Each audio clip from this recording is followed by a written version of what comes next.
Bom dia! Hoje nós vamos começar a tratar do Machado de Assis.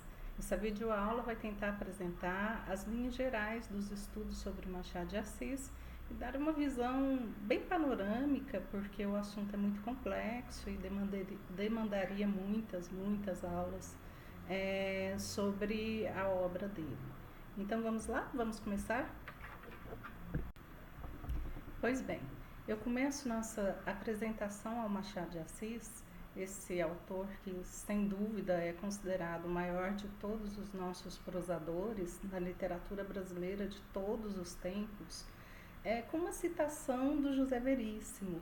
José Veríssimo, que foi amigo dele, foi o maior crítico literário da época dele e que foi um dos autores, dos estudiosos que contribuíram para que Machado de Assis se consolidasse como nosso maior autor. Em História da Literatura Brasileira, em 1916, um período bem próximo, após a morte do Machado de Assis, o José Veríssimo escreve o seguinte: chegamos agora ao escritor que é a mais alta expressão do nosso gênio literário, a mais eminente figura da nossa literatura, Joaquim Maria Machado de Assis. Gênio mesmo, é assim que ele é considerado. Ele é um autor único, de características singulares que não se podem copiar ou repetir, né? Então a expressão dele é bastante significativa mesmo. A princípio, nós vamos discutir um pouquinho a obra dele, a vida dele, para depois a gente se dedicar um pouquinho mais à obra, tá bom? Para falar da vida de Machado de Assis, em primeiro lugar é importante a gente ter em mente que a vida e a obra dele são bastante dissonantes. Em primeiro lugar, ele era tão discreto, tão afastado, isolado, que ninguém sabe ao certo detalhes da vida dele. Há várias biografias, eu consegui encontrar pelo menos umas 20, todas de autores importantes, que fizeram levantamentos importantes, chegaram inclusive a conversar com contemporâneos dele, mas não há dados muito relevantes ou precisos a respeito de várias fases da vida dele. Machado de Assis, o que ficou para a história é realmente a figura pública, a figura literária, a figura intelectual de bastante relevo, no momento em que as nossas letras estavam se consolidando num nível um pouco mais profissional. E ele contribuiu de maneira significativa. Não se pode pensar a literatura brasileira como a conhecemos hoje, como uma instituição já bastante consolidada, sem a figura do Machado de Assis. Então, ele queimou as cartas que ele tinha, as mais privadas, íntimas, antes de morrer. Teve um casamento super tranquilo com a mulher que ele amava, uma mulher brilhante, inteligentíssima, que lia todos os romances dele, revisava antes dele publicar. Alguns, por exemplo, Memórias Póstumas, ele ditou para ela, porque ele estava doente, adoentado, e ela quem redigiu. Eram parceiros inigualáveis, tanto que logo após a morte dela, ele também veio a falecer, né? Foi um casamento dos mais sólidos que a gente tem notícia nas biografias de autores literários no Brasil. Então, é muito incongruente o tipo de personagem que ele cria com a biografia dele. O que eu estou dizendo é que não dá para fazer uma crítica biográfica quando se trata de Machado de Assis. Se vocês assistiram aquele vídeo que eu indiquei com a entrevista do professor Alcides Vilaça, da USP, que aliás é uma entrevista bastante interessante, que ele discute de maneira profunda e de maneira bastante peculiar a obra do Machado de Assis, vocês devem ter notado que o entrevistador ele ficava o tempo todo tentando levar as considerações para a vida, para a biografia do Machado de Assis. Aquilo eu confesso que eu achei bastante irritante e inadequado, porque não funciona. Para se ler a obra do Machado de Assis, você tem que ler sob a perspectiva da literatura, ou seja, de uma expressão artística que representa um lugar, um país, uma época, por meios de um dom, um talento artístico. No caso dele, uma grande inteligência, uma inteligência assombrosa. Dificilmente vamos ver uma figura como essa, né, na literatura brasileira, e também, ao mesmo tempo, uma habilidade inigualável com a língua portuguesa. Eu gostaria de reiterar um pouquinho mais isso. Toda vez que um aluno me questiona, me pede sugestões para melhorar a escrita, eu digo uma coisa: leia 2 autores, Padre Antônio Vieira e Machado de Assis. Eles são os autores que levaram a língua portuguesa a uma potência muito maior. Então, a leitura constante de Machado de Assis certamente nos faz reconhecer alguns recursos da língua portuguesa que nos passa despercebido, especialmente em tempos como os nossos, em que a rapidez é uma das demandas na comunicação. Então, o Machado ele revigora a língua portuguesa, tal como Camões revigorou a língua portuguesa em Portugal. Machado de Assis tem esse dom de nos dar fórmulas, perspectivas da língua portuguesa que nós não tínhamos antes. Em relação também a essa incongruência entre a vida biográfica dele, né, e a obra literária, eu quero chamar o texto do Cândido que eu indiquei, Esquema de Machado de Assis, que é um texto introdutório, até bastante interessante, e bastante didático, né, como sempre nos textos de Cândido. Na página 18, seguindo o meu roteirinho, ele diz o seguinte: tipógrafo, repórter, funcionário modesto, finalmente autofuncionário, a sua carreira foi plácida. A cor, vocês sabem que ele era mulato, né? Parece não ter sido motivo de desprestígio e talvez só tenha servido de contratempo no momento brevemente superado, quando casou com uma senhora portuguesa. E a sua condição social nunca impediu que fosse íntimo desde moço dos filhos do conselheiro Nabuco, Cisenando e Joaquim, rapazes finos e cheios de talento. E de fato, Machado de Assis, que veio de uma condição bastante despojada, ele conseguiu conviver com as figuras mais importantes, com uma classe social que não era que lhe era de origem e com bastante prestígio e reconhecimento social. Se vocês forem verificar no meu esquema, no meu roteiro dessa aula, vocês verão que a Luciane Steniano Picchio também reitera isso, que o Machado de Assis não tem de fato, mesmo com os biógrafos oficiais, aqueles que se dedicaram com maior pendor, né, detalhes que possam nos ajudar a entender a obra, né? E a citação da Picchio que eu coloquei no roteiro, ela me chama atenção pelo início, a personagem Machado de Assis. E a impressão que se tem que é isso, ele construiu uma personagem de escritor, intelectual, homem público e a sustentou até o final. Quem era Machado de Assis? O que ele pensava? Quem era o homem Machado de Assis?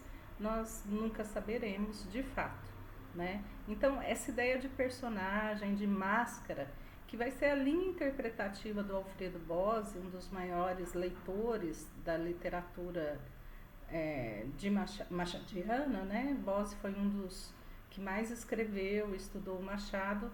Ela nos é bastante interessante, né? Ele não só usa máscaras na composição dos personagens, são todos mascarados, ninguém é de fato o que é, né? E nem se sabe de fato o que se é, mas ele também se tornou uma máscara, da qual não temos nenhuma noção do que se trata. Mas então, vamos dar uma pincelada na biografia dele para que depois a gente discuta a obra, né? Ele nasceu em 21 de junho de 1839. Ele nasceu no Morro do Livramento, um lugar de classe social baixa, no Rio de Janeiro. O pai era negro, filho de escravo, mas era um negro liberto. A mãe, branca, então ele era um mulato, né? E os pais dele eram agregados numa chácara de um proprietário de uma classe social mediana, que era padrinho dele.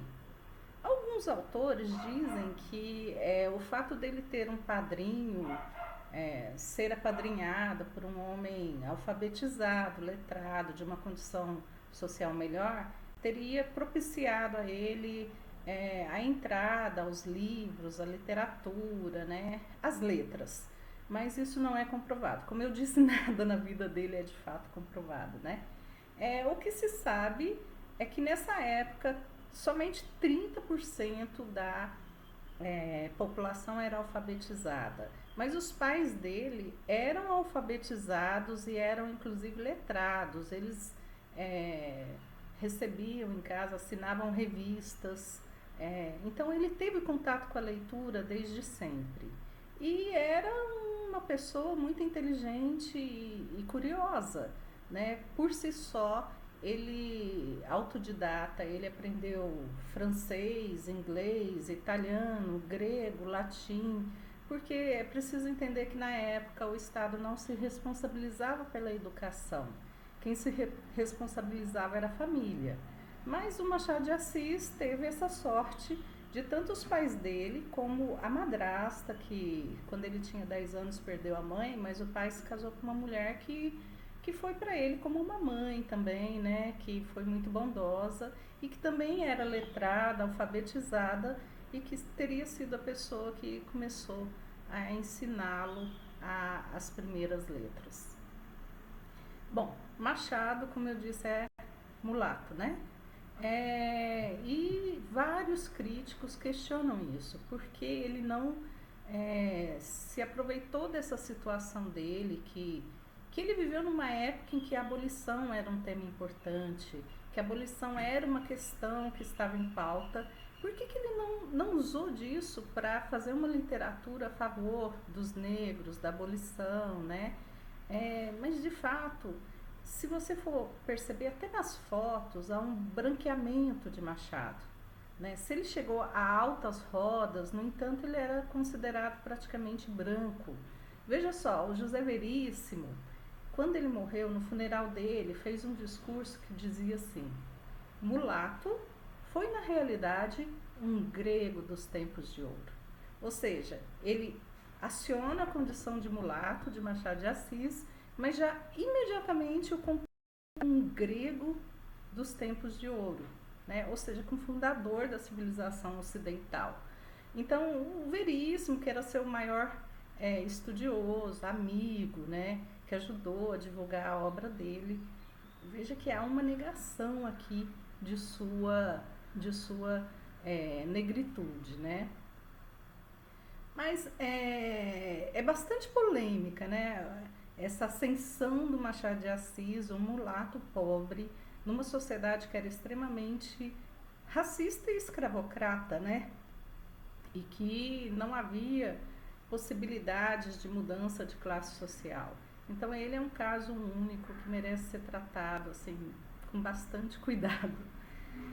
Em 1855, aos 16 anos apenas, ele publica os primeiros poemas no jornal, né? O jornal se chamava Marmota Fluminense.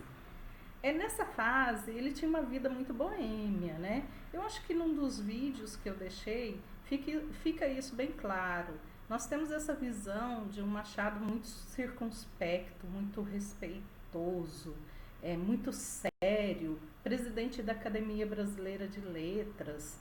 Mas na mocidade ele foi um boêmio que frequentava os teatros, e pense que os teatros eram um lugar de uma juventude um pouco mais ousada, liberal na época, inclusive em questões sexuais. Ele também tinha algumas questões interessantes que eu acho que podemos resgatar depois na discussão da obra. Ele frequentou uma sociedade chamada... Havia muitas sociedades, muitos grupos, né, de diversos interesses. Sociedade petalógica. que se dedicava à piada. Então, imagina, frequentar um grupo que estava se reunindo para discutir a piada. Nós vamos ver que o humor vai ser a tônica em todas as escritas dele, com exceção, obviamente, da poesia, em que há um tom grave, há um tom bastante tradicional, inclusive. Um fato importante foi que em 1856, dos 16 aos 17, ele foi trabalhar numa tipografia. Tipografia era uma gráfica, né? Nessa tipografia, ele conheceu e teve contato com vários escritores e jornalistas. Então, essa inserção dele no mundo das letras começou de baixo, né? Ele era um empregado comum da tipografia. Mas ele foi demitido, e foi demitido justamente porque matava trabalho para ficar lendo livros, né? Ele, ao fazer o livro, ele acabava lendo, né? Mas isso foi definitivo, né? Ele depois vai entrar na imprensa nacional, aí com 19 anos, e aí de vez ele começa a frequentar a imprensa, vai trabalhar em todos os grandes jornais do Rio de Janeiro na época e se torna um jornalista, um cronista de bastante respeito. Vocês devem ter visto naquele vídeo que eu indiquei, que foi feito pelo Senado, que uma das faces mais interessantes e que ocorreu quando ele era bastante jovem, ou seja, ainda não tinha aquela maturidade serena, racional, em que ele estava no auge de suas paixões políticas, né? Quando ele foi jornalista, um jornalista que cobria as sessões do Senado. Na época, as sessões do Senado eram abertas para que o público pudesse assistir, e ele ia a todas, e ele fez um panorama bastante interessante, bastante irônico. Já temos ali aquele Machado de Assis inteligentíssimo, afiado, que diz com elegância, com certo distanciamento, mas que diz de maneira visceral as questões das personalidades, né? Então, ali ele é crítico, ele é bastante político e num sentido liberal, e tem uma visão, você percebe que ele tem uma visão bem interessante do que era a política naquele momento. Eu não me lembro qual autor, mas que dizia que o Machado de Assis ia ao Senado e via o Senado como um teatro. Ali ele via atores. Voltamos à máscara, né? Que eu acho que o Bose tem razão quando diz que é um dos temas mais interessantes do Machado de Assis. De fato, o Senado, os políticos, era uma época em que a oratória era uma arte muito importante para o homem público. Você não se tornava respeitado como intelectual, como artista ou como político se você não soubesse falar em público. Era uma arte estudada, era uma arte em que você devia se colocar de maneira não só elegante, correta, mas também de uma maneira convincente. Era a fala, a palavra sendo usada para convencer, né? E isso a gente já pode também ir observando nas leituras que nós estamos fazendo a respeito do Machado de Assis. Ok?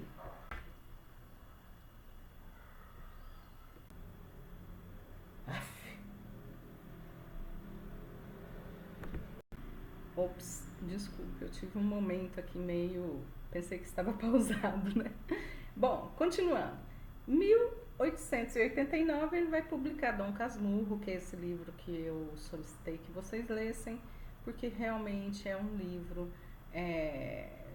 considerado talvez o maior romance que temos na nossa literatura. Um livro obrigatório para qualquer aluno de letras, e eu diria até para qualquer pessoa que se interesse pelas representações artísticas do Brasil.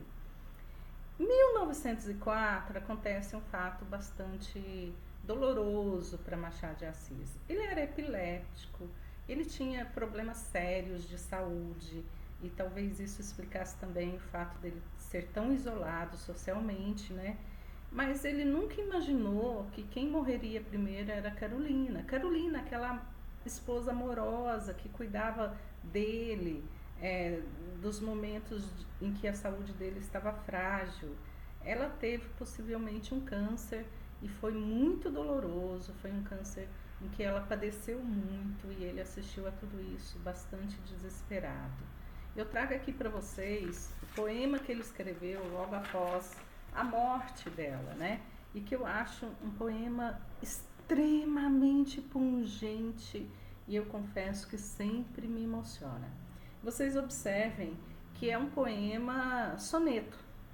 Por quê? Porque o Machado de Assis, como poeta, ele atendeu aquela escola do momento que pregoava uma arte poética muito rigorosa, muito precisa, e o soneto é sem dúvida a forma poética mais clássica. Esse poema dele se chama A Carolina. Foi publicado após a morte dela, né?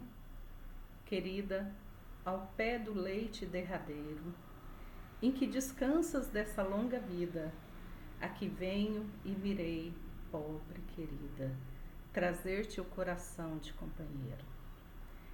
Pulsa-lhe aquele afeto verdadeiro que, a despeito de toda humana lida, fez a nossa existência apetecida e num recanto pôs um mundo inteiro. Trago-te flores, restos arrancados da terra que nos viu passar unidos e ora mortos nos deixa e separados. Que eu, se tenho nos olhos mal feridos, pensamentos de vida formulados, são pensamentos idos e vividos. Ou seja, só fica a memória mesmo daquilo que foi a sua maior força, a sua maior, o seu maior amparo na vida, que foi esse amor, essa vivência tão forte, tão harmoniosa com Carolina. Bom, ele em seguida morre, né? Morre em 1908 e como eu coloquei a foto, o enterro dele foi um super acontecimento, né? Realmente o Brasil parou para ver a morte de seu maior intelectual, de seu maior representante da intelectualidade.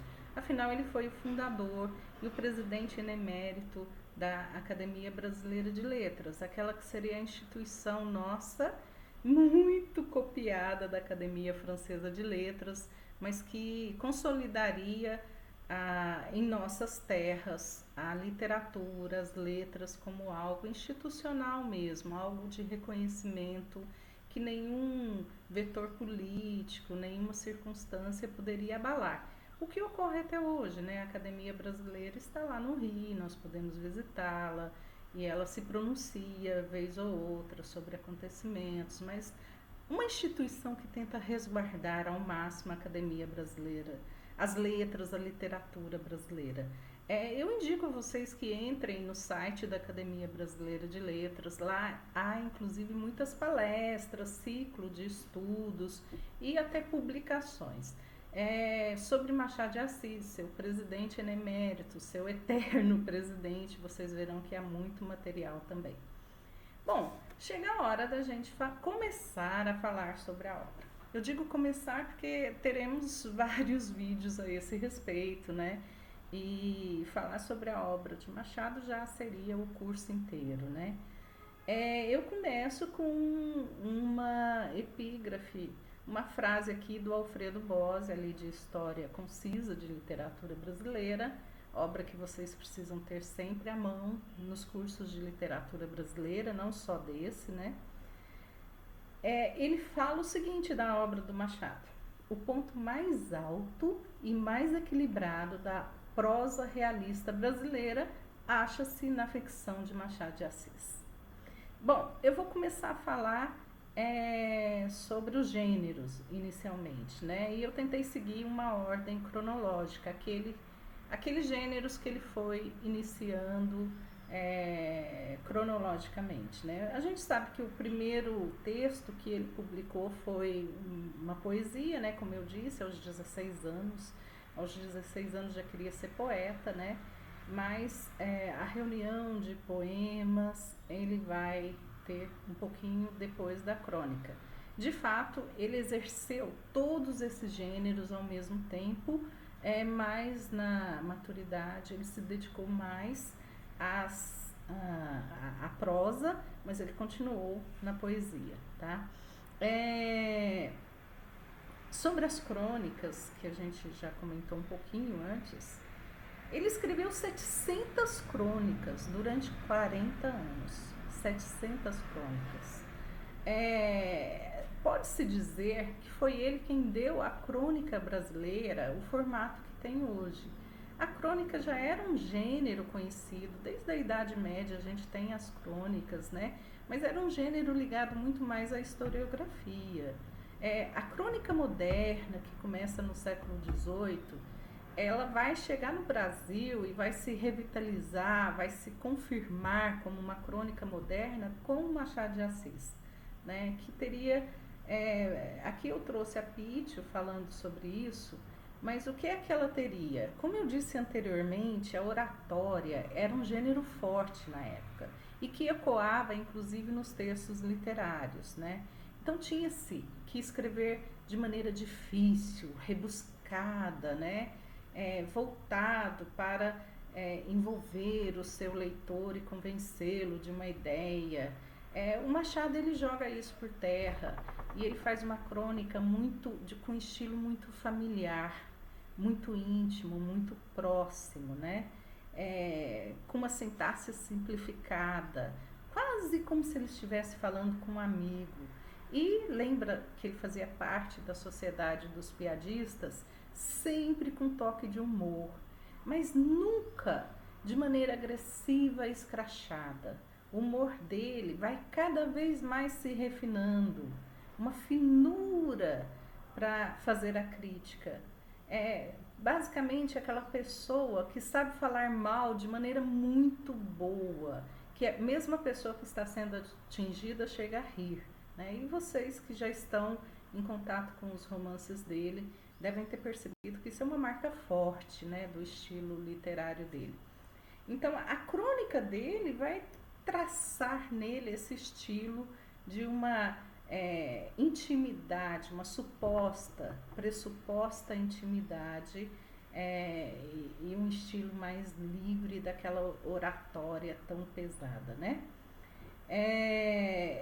Outra coisa sobre a crônica que é interessante, que a gente volta depois com outro vídeo, é que há uma fala na crítica, especialmente na crítica antes dos anos 80, né, do século XX, que o Machado de Assis ele era bastante omisso em relação às questões brasileiras. Mas não, nas crônicas você percebe que ele é bastante redundante, bastante afiado, como eu tenho dito essa palavra várias vezes, mas é isso mesmo, para falar do Brasil. Porque afinal de contas ele viveu praticamente grande parte do século XIX, onde as grandes transformações modelaram, né, foram a forma desse Brasil que a gente tem hoje, né? Foi nessa época que se montou o nosso sistema político como ocorre hoje, Senado, ministérios, né?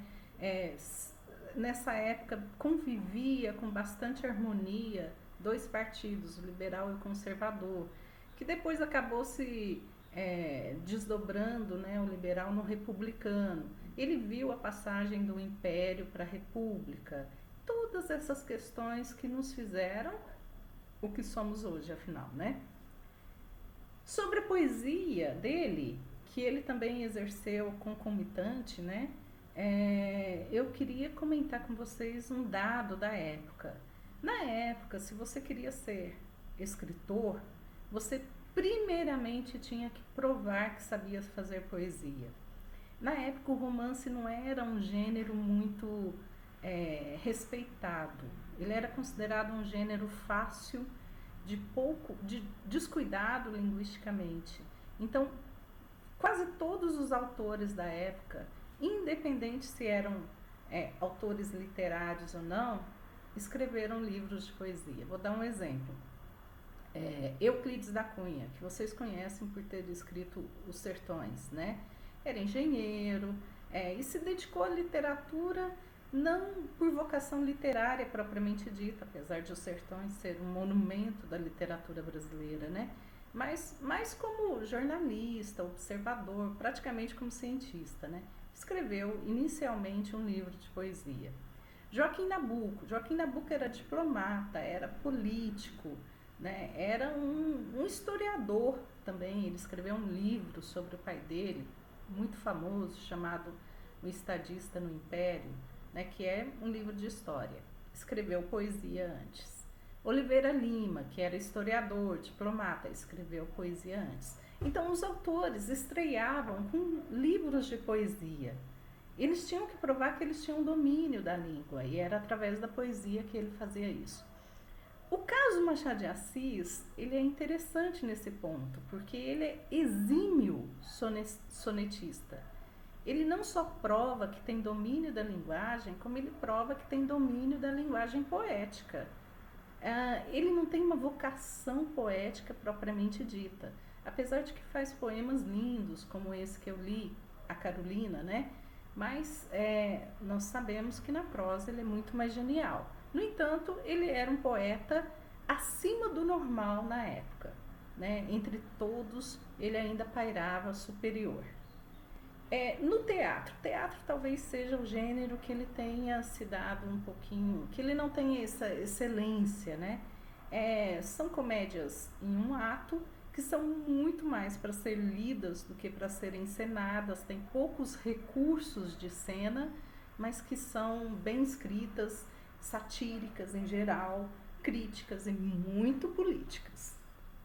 Outro gênero que ele se dedicou, sendo esse intelectual completo, né, imenso, foi a crítica literária. Ele escreveu crítica desde os 19 anos e ele foi um dos mais importantes críticos literários da época dele. Todo mundo que surgia com livro, ele escrevia, dava a sua opinião, e eram opiniões bastante importantes, bastante ressoantes. Para vocês terem ideia, o José de Alencar, que era um romancista na época importantíssimo, ele, Machado, inclusive, considerava José de Alencar um mestre. Chegou a ele e apresentou um jovem poeta da época, pedindo que Machado lesse e avaliasse a obra. Esse jovem poeta é nada mais, nada menos que Castro Alves. Então, Machado de Assis foi o responsável pela apresentação de Castro Alves à sociedade brasileira. Outra crítica dele que é bem interessante é sobre Eça de Queiroz. Ele não havia ainda publicado Memórias Póstumas, ou seja, seu primeiro romance realista, mas ele fala bastante mal do Primo Basílio de Eça de Queiroz. Ele diz que Eça de Queiroz não sabe compor um personagem, né? Alguns pensam que havia uma rivalidade. Eu não acredito. De fato, se você comparar os personagens do Primo Basílio com os personagens dos romances realistas do Machado, há muito mais profundidade, coerência, né? É um tipo de literatura muito mais artística, eu diria, no sentido da composição narrativa. O Eça de Queiroz era muito preso às teorias da época, determinismo, positivismo, darwinismo. O Machado, ele usa sim algumas questões, mas do jeito dele. Ele não se limita às teorias da época, né? Teorias científicas. Ele, inclusive, se a gente for pensar no conto Alienista, é um conto famosíssimo, que já foi representado várias vezes no cinema.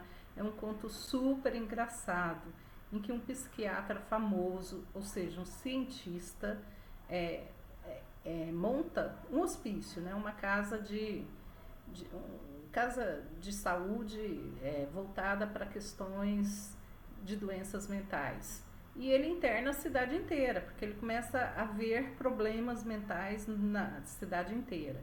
Aí depois ele tira todo mundo e fala: o doido aqui sou eu, né? A famosa Casa Verde, né? É um conto interessantíssimo que deixa bem claro a sátira, a crítica que Machado faz à ciência, que na época, como a gente viu anteriormente, era uma religião, né? Então nem a ciência escapa da crítica feroz, no entanto fina, sutil, de Machado de Assis. Bom, os contos, como vocês sabem, foi um dos gêneros a que ele mais se dedicou, né? Ele escreveu a vida inteira contos. São contos exímios, são contos que também torna Machado o pai do conto moderno brasileiro, aquele que iniciou no Brasil o conto moderno. Os contos, como eu disse em aula, né, na semana passada, para mim é a entrada perfeita na obra do Machado de Assis. Né? Se você começa a trabalhar o Machado de Assis através dos contos, com certeza os romances terão um entendimento, uma compreensão melhor. E os romances, né? Ele publicou o primeiro romance em 1872. O romance se chama Ressurreição, talvez o mais frágil de todos. Depois ele publicou 2 anos depois, sempre de 2 anos em 2 anos ele vai publicando, né? A Mão e a Luva, e aí a gente já tem uma personagem feminina terrível que, veja, alguns autores chamam esses 4 primeiros romances dele de romances românticos, mas aqui o Mar da Mão e a Luva, ela escolhe o amor da vida dela a partir de um cálculo frio, objetivo, que visava uma vida social melhor. Ela era pobre, tinha uma madrinha rica e ela era acostumada com luxo. Então, entre todos os pretendentes, ela não pensa no amor, mas ela pensa naquele que vai lhe propiciar, né, continuar a ter uma vida social boa, né?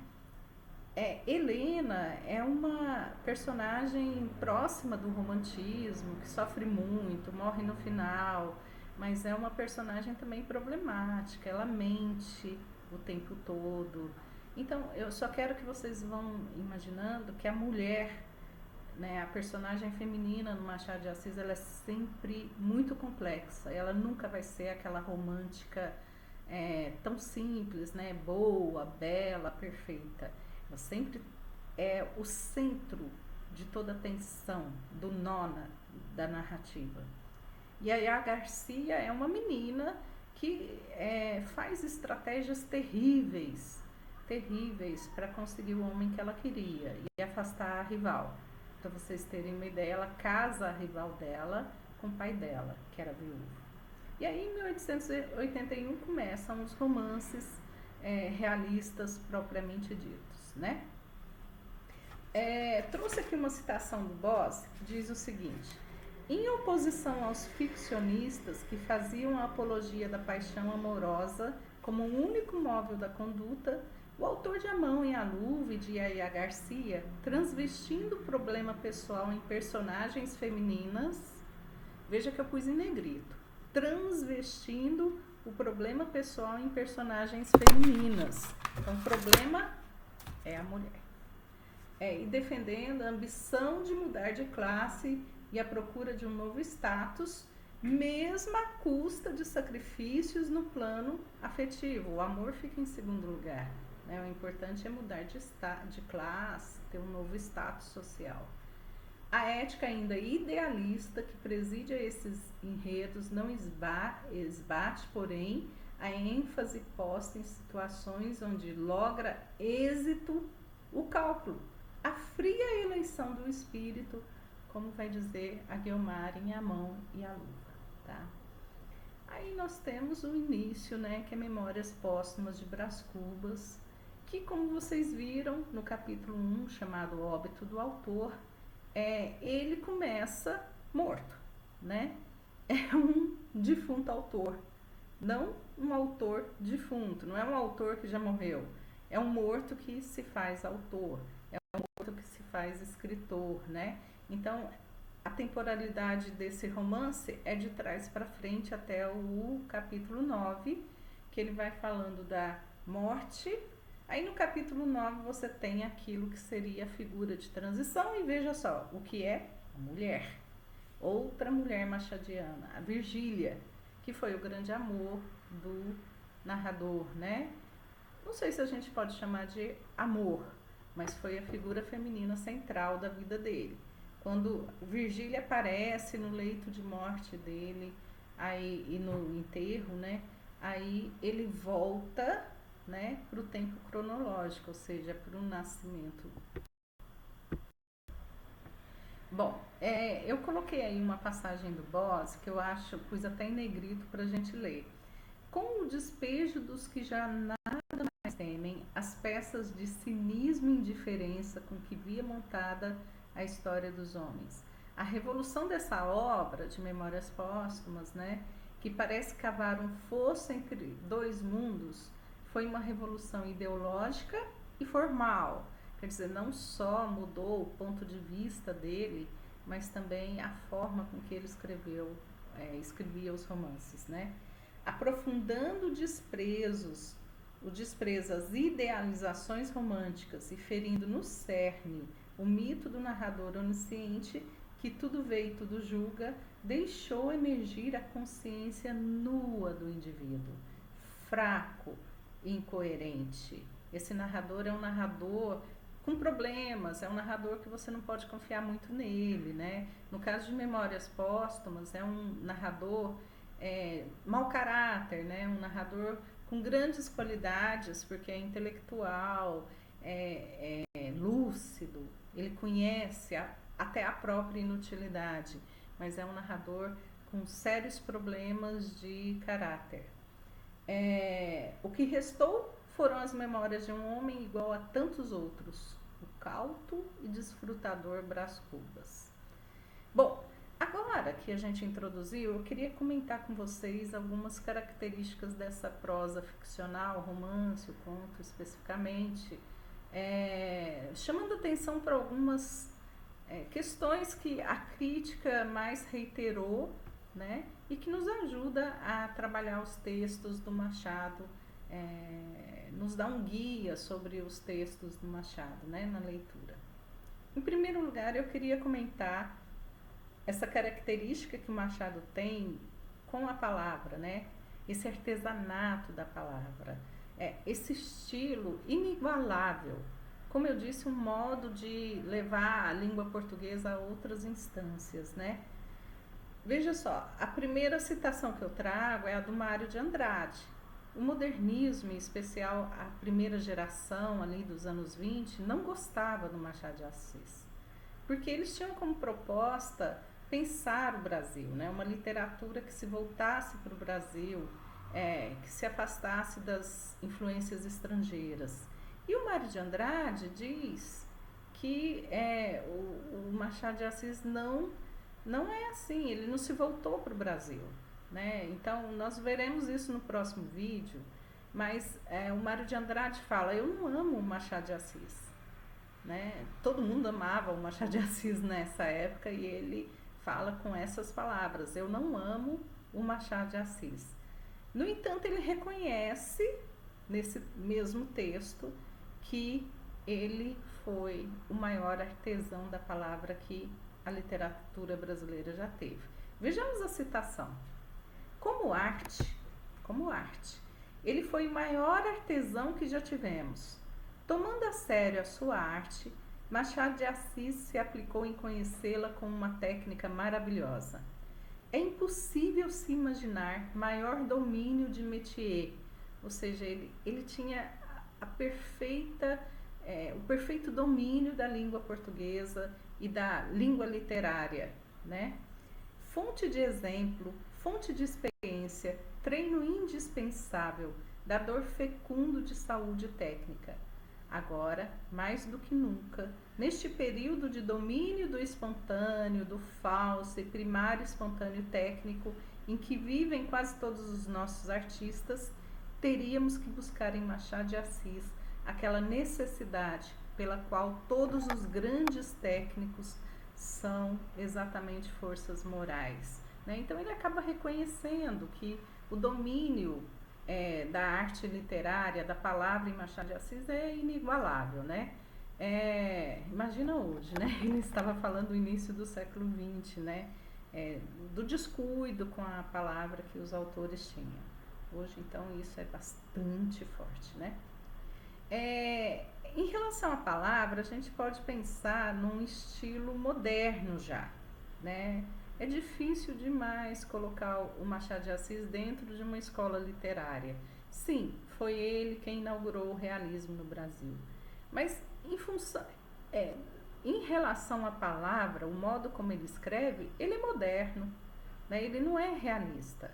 O realista é cheio de detalhes, não quer chamar a atenção para a própria palavra, porque o objetivo dele é focalizar o que ele está tentando defender, né? Ou seja, que a sociedade é cheia de defeitos, complicada, né? Mas o Machado não é assim. Ele o tempo todo chama para a palavra, né? Você tem que olhar para o modo como está sendo escrito. Para isso ele usa várias técnicas, por exemplo, a elisão, ele pula alguns pedaços, né? Ele fragmenta. O narrador fica intervindo o tempo todo, falando com o leitor, né? Ele é bastante ambíguo, tem frases ambíguas, tem momentos em que você não sabe muito bem como é a narrativa, porque ele pula, coloca uma outra questão para depois continuar, e aí você se perde na narrativa, você não sabe bem como é a continuidade. Tudo isso são técnicas já do século XX que ele antecipou, né? O Cândido vai falar de uma técnica de espectador, né? E mesmo com todas essas críticas, ele olhava com uma certa objetividade as questões, né? O narrador mesmo em primeira pessoa vai olhar com essas objetividades. Uma outra questão que vocês já devem ter percebido são as intertextualidades e as metalinguagens, né?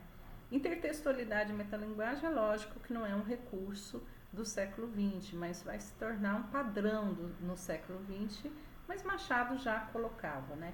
Vocês observaram o tanto que ele cita autores, né? O tanto que ele vai comentar, como se ele quisesse mostrar que o narrador é culto, erudito, né? Isso é um traço da época. O Brasil ele era muito recente em termos de país livre, então ele queria mostrar para o mundo que ele era civilizado. Então as artes elas eram até meio pedantes nesse ponto, porque era preciso mostrar que o brasileiro não era mais uma colônia, que o Brasil era um país tão civilizado quanto os outros. Então vocês vão ver que o parnasianismo na poesia vai reforçar isso, né? Essa necessidade do autor brasileiro se mostrar culto. Mas no Machado de Assis isso ocorre com o narrador. O narrador fica o tempo todo mostrando que ele é culto, é erudito. Ele cita fontes da Bíblia, cita fontes da literatura clássica, dos gregos, latinos, às vezes cita até em latim, né? E ele cita também os contemporâneos europeus, né? Então é um narrador leitor, podemos dizer assim, né?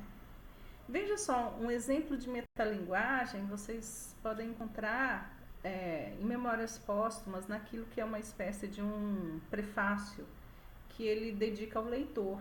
Vou ler aqui porque é bastante gostoso, né? Que Stendhal, veja que Stendhal era um autor da época francês, confessasse haver escrito um de seus livros para 100 leitores, coisa que admira e consterna. O que não admira, nem provavelmente consternará, é se este outro livro não tiver os 100 leitores de Stendhal, nem 50, nem 20, e quando muito, 10. 10? Talvez 5.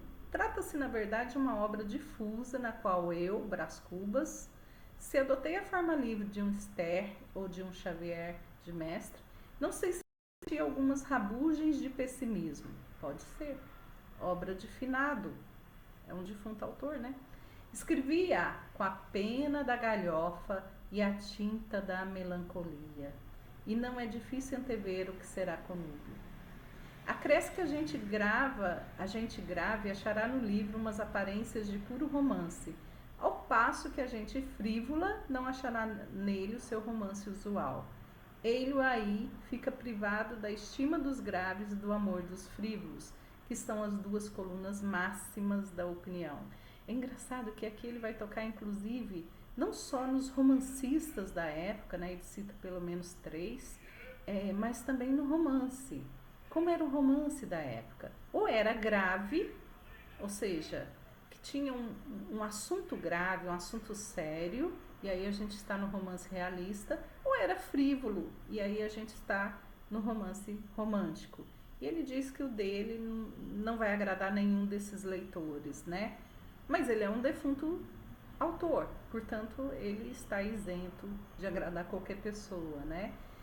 Tem uma frase aqui que eu quero retornar com vocês. Escrevia com a pena da galhofa e a tinta da melancolia.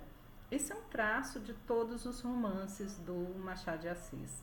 Aqui é o narrador falando, mas é também o Machado de Assis se colocando seu estilo de romancista, né? Há a galhofa, o humor, a sátira, mas há uma profunda melancolia, um profundo pessimismo em relação ao mundo. Então, assim, essa melancolia, esse pessimismo, vai achar no estilo a ironia, né? Ele é tremendamente irônico, né? É uma ironia, só que não é uma ironia agressiva, é uma ironia fina. Era um país que, como eu disse, queria se mostrar civilizado. É um estilo refinado, né? O Machado, ele é suave, como um diplomata, por isso que eu acho que Memorial de Aires, que são as memórias de um diplomata aposentado, é o auge de seu romance, né?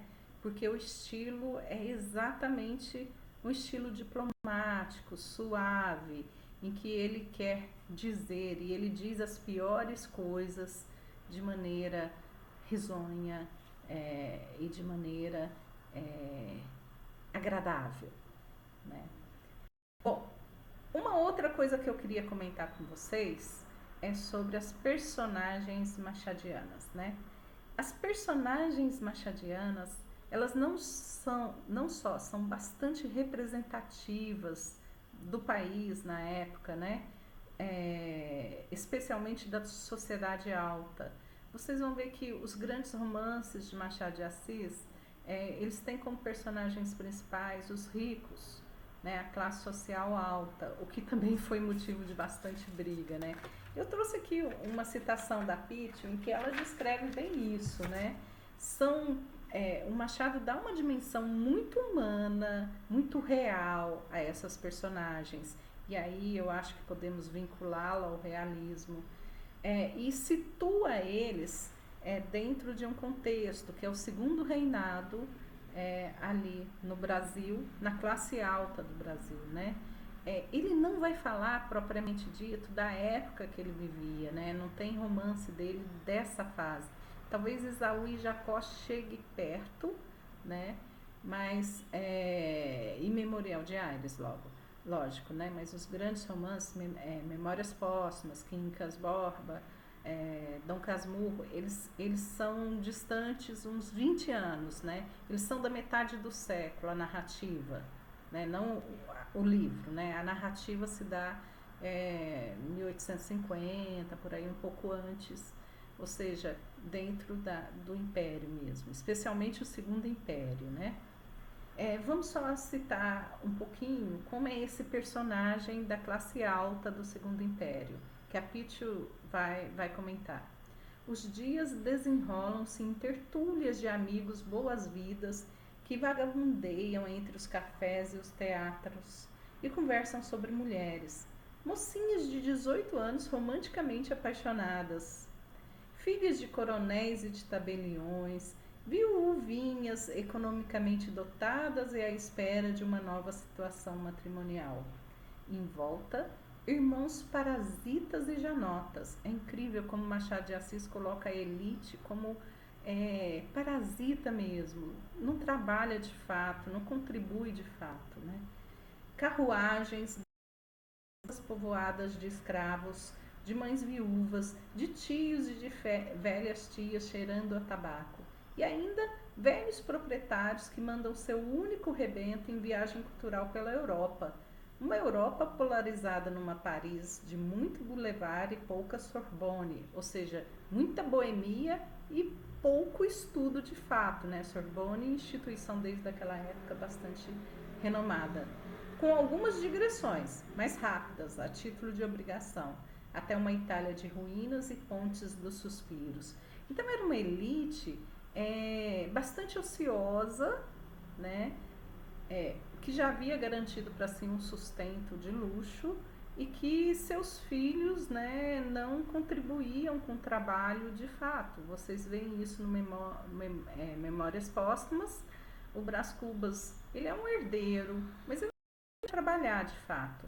E mesmo Dom Casmurro, ele é advogado, ele exerce, mas não é algo a que ele se dedica de fato, né, que faz com que ele brilhe. Então esse filho da elite, o que ele podia fazer de melhor seria entrar para a política. Aí sim ele teria uma posição. Mas a política era muito apadrinhada também, então não era por mérito próprio, né? Então uma elite bastante fútil, supérflua, né, que ele vai mostrar. Isso talvez respondesse às críticas que ele recebe de que ele só se voltou para a classe alta, né? Mas ele se voltou com um olhar bastante feroz, tá? Vocês devem ter visto, eu acho interessante ressaltar aqui, no vídeo do Alcides Vilaça, ele vai falar que o que há de mais alto no Machado é justamente a capacidade de análise das criaturas e a capacidade das relações entre as criaturas. Então fiquem bastante atentos, mas bastante atentos ao modo como ele formula os personagens. O Machado de Assis tem uma narrativa de personagens e não de ação. A ação é demorada, parada. O que interessa mesmo é a descrição da humanidade que ele faz, a descrição das relações. E essa descrição é sempre bastante arguta e bastante crítica, né? E voltamos à Máscara, né? São personagens que, por portar essa civilidade, acabam sendo muito mascarados. A máscara, realmente, para você viver em civilização, né, numa civilização, é traço da civilização a máscara. Quando você encontra alguém, é traço da civilização. Se você é civilizado, você vai perguntar: boa tarde, como você está? Mas você não quer ouvir como a pessoa está. O que você quer ouvir é: tudo bem, e você? Né? Se a pessoa falar: eu estou com dívidas, eu estou cansada, você vai ficar irritado. Ela quebrou o pacto do civilizado, que é fingir que está interessado no estado do outro, né? Então, de fato, a máscara, quem é civilizado precisa usar máscara, né? E o Machado de Assis vai deixar isso bem claro, né? Que para você ser um brasileiro civilizado, você coloca máscara. E por trás da máscara, o que há é futilidades, superficialidade, enfim, nada bom, né? Nada bom. Eu gostaria que vocês consultassem dois contos, A Teoria do Medalhão e O Espelho. Os dois têm a ver com essa questão da máscara, né? E que demonstram isso. A Teoria do Medalhão, eu coloquei aqui alguns trechos, né? Em que um pai vai tentar, digamos assim, instruir o filho que está fazendo 20 anos, ou seja, está passando supostamente para a vida adulta. Na época, 20 anos era a vida adulta, porque a média de vida era 36 para o branco, né? Para o negro era 20 e pouquinho, né? Então, a teoria do medalhão vai falar como você deve se portar na sociedade para você ser um medalhão, para você ser uma pessoa importante, para você ser uma pessoa que consiga o que você quer ali na sociedade.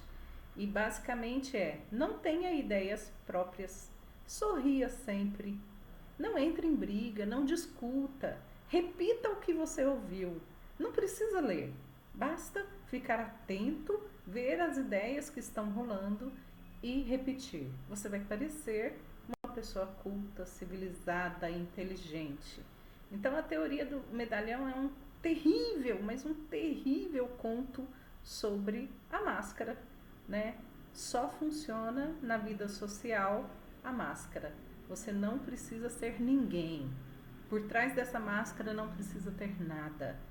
O pai repete várias vezes: evite ter ideias próprias. Ou seja, evite ter uma personalidade. O que você precisa é uma máscara dessa personalidade. Bom, só começando a encerrar aqui, em relação aos personagens, vale a pena também chamar atenção para as mulheres machadianas. Como eu disse anteriormente, desde os primeiros contos, desde os primeiros romances, a mulher machadiana, ela é diferente de todas as mulheres que a literatura havia pintado até ali, né? Ela é uma mulher extremamente problemática, ela é o problema da ação, né? Ela é o problema da narração.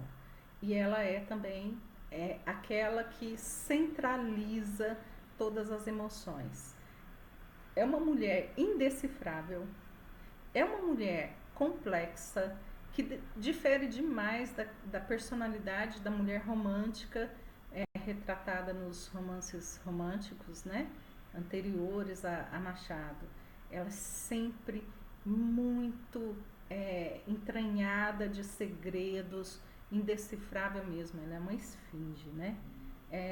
O Mário de Andrade, nesse texto que eu comentei com vocês, em que ele diz que não gosta do Machado, não ama o Machado, né? Mas que reconhece algumas características. A primeira seria esse artesanato da palavra, e aí ele cita também a mulher machadiana. Quer dizer, ele vai falar mal do Machado, mas ele acaba levantando os pontos principais do Machado, né? Aí ele fala assim: o que interessa a Machado de Assis é muito menos o amor propriamente dito, mas é o eterno feminino. Ou seja, a sedução da mulher que perde os homens, que faz com que os homens percam seus objetivos, seus ideais, né? Todo homem em Machado, ele é muito inferior em termos de complexidade, em termos de inteligência que a mulher. Né? Fiquem atentos às personagens femininas, né? Eu gostaria de falar um pouquinho também, aqui já encerrando, sobre o pessimismo machadiano, né? É claro, a visão nesse ponto é muito do século, né? Aquele pessimismo que deriva de Schopenhauer já, que vem de uma desilusão da modernidade, a modernidade que prometeu tanta coisa, né? Democracia, uma modernização. E sim, de fato, o Rio de Janeiro passava por uma modernização, uma urbanização, né? Lampiões de gás que iluminavam a noite, né? A noite começou a ser possível depois disso, antes com escuro era impossível, era perigoso, né? Enfim, vários, o bonde elétrico, né? Imagina a novidade que isso devia ser na época. Várias novidades que a modernização foi trazendo e que Machado assistiu em sua época, né? Mas mesmo assim há uma melancolia, há um pessimismo em relação a essa modernidade. O progresso não traz de fato um homem melhor, uma sociedade melhor. E isso vários autores vão colocar, começando por Schopenhauer no início do século XIX, e vai influenciar todo o século, inclusive o século XX, né? Esse tom pessimista, ele vai ser um tom de toda a arte do século XIX e XX. Mas em Machado enfim, lembrem-se, né? A pena da galhofa e a tinta da melancolia, né? É um traço estilístico, né? Ele sempre vai apresentar os personagens em seus piores momentos, em suas piores características, e a ação sempre redunda em nada, né? Eu acho que grande exemplo disso é o último capítulo de Memórias Póstumas de Brás Cubas, que eu acho que é o momento em que a gente pode, inclusive terminando o nosso vídeo aqui, né? Vocês vão ver que nesse último capítulo, que é o capítulo 160, né, que se chama das negativas, olha o título, das negativas. Ou seja, se é o último capítulo de uma memória, de fato é o fechamento. Em outras palavras, é o balanço que se faz de uma vida. E essa vida está sendo intitulada negativa, né? E vocês vão ver que é isso. Tudo deu em nada. Só tem negativas. Até chegar na maior de todas as negativas, né? Vamos ler? Entre a morte do Quincas Borba e a minha, mediaram os sucessos narrados na primeira parte do livro. A primeira parte, vocês se lembram que é a morte dele, né? O principal deles foi a invenção do emplasto Brás Cubas, que morreu comigo por causa da moléstia que apanhei. Quando ele percebe que a vida dele deu em nada, não entrou na política, não se casou, não conseguiu nada, ele só foi um herdeiro que desfrutou da herança, né? Ele não fez nada na vida privilegiada dele. Ele tenta se destacar na ciência. Não se esqueçam que a ciência era a grande religião da época, né? E aí ele tenta descobrir um remédio que curasse a melancolia, que curasse a tristeza. Um remédio que salvasse o mundo, né, da tristeza. E é lógico que não conseguiu e ainda pegou uma chuva e acabou morrendo por causa desse emplasto, né? Divino emplasto, tu me darias o primeiro lugar entre os homens, acima da ciência e da riqueza, porque eras a genuína e direta inspiração do céu. O acaso determinou o contrário, e aí vos ficais eternamente hipocondríacos. Este último capítulo é todo de negativas. Não alcancei a celebridade do emplasto. Não fui ministro, não fui califa, não conheci o casamento. Verdade é que, ao lado dessas faltas, coube-me a boa fortuna de não comprar o pão com o suor do meu rosto. Ele não precisou trabalhar, né? É isso que ele está dizendo. Mas não padeci a morte de Dona Plácida, nem a semidemência do Quincas Borba. Dona Plácida é uma figura bastante infeliz em Memórias Póstumas de Brás Cubas. Ela é uma empregada. E como empregada, ela não tem direito à moral. Para ela ganhar um dinheirinho, ela faz parte da armação que Brás Cubas e Virgília fazem para ter um cantinho para o adultério. Ela reprova isso, mas como empregada, ela precisa do dinheiro e não de convicções morais. Então ela seria o contraponto de Brás Cubas e Virgília, que são de classe superior e não poderiam ter escolhas morais, mas preferem não ter, não se preocupam com isso, né? Somadas umas coisas e outras, qualquer pessoa imaginará que não houve míngua nem sobra, e conseguintemente que saí quite com a vida. E imaginará mal, porque ao chegar a este outro lado do mistério, achei-me com pequeno saldo. Eu tive um ganho, né? Mas olha só o que eu ganho. Que é a derradeira negativa deste capítulo de negativas. Não tive filhos. Não transmiti a nenhuma criatura o legado da nossa miséria. Então, é realmente a negativa das negativas. A civilização, ela é uma miséria. E eu não vou dar continuidade a isso. A natureza me pede filhos, me pede a preservação da espécie, mas eu não vou dar continuidade porque essa espécie, ela é inconcebível, né? Ela não funciona, ela não funcionou, né? Então, se o homem e a natureza brigam o tempo todo ali no Machado de Assis, e a natureza destina sempre, e aí a gente vê um certo determinismo ao fracasso, à dor, ao erro, o Brás Cubas percebe nele um ganho em relação à natureza, porque ele não dá continuidade à espécie. Então aí vocês veem que o pessimismo é esse traço dominante do Machado de Assis, né?